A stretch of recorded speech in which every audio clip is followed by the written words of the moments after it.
बेळगाव उत्तरचे आमदार आसिफ सेठ यांनी मंगळवार दिनांक 10 डिसेंबर रोजी शहरातील महंत भवन येथे आयोजित करण्यात आलेल्या मोफत वैद्यकीय शिबिरात सहभाग घेतला.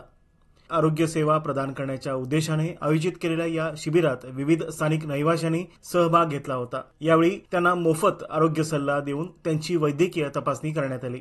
याप्रसंगी बैलहोंगलचे आमदार शिवानंद कौजलगी यांनीही या कार्यक्रमाला भेट देऊन जनतेच्या आरोग्य सेवेच्या गरजा पूर्ण करण्यासाठी सामूहिक प्रयत्नांचे त्यांनी उपस्थितांना महत्त्व पटवून दिले. कार्यक्रमादरम्यान कर्नाटकचे दिवंगत माजी मुख्यमंत्री एस एम कृष्णा यांच्या निधनामुळे त्यांना श्रद्धांजली वाहण्यात आली. राज्यासाठी एस एम कृष्णा यांनी दिलेले योगदान आणि त्यांच्या विकासावर त्यांचा चिरस्थायी प्रभाव याविषयी बोलून त्यांना आदरांजली समर्पित करण्यात आली.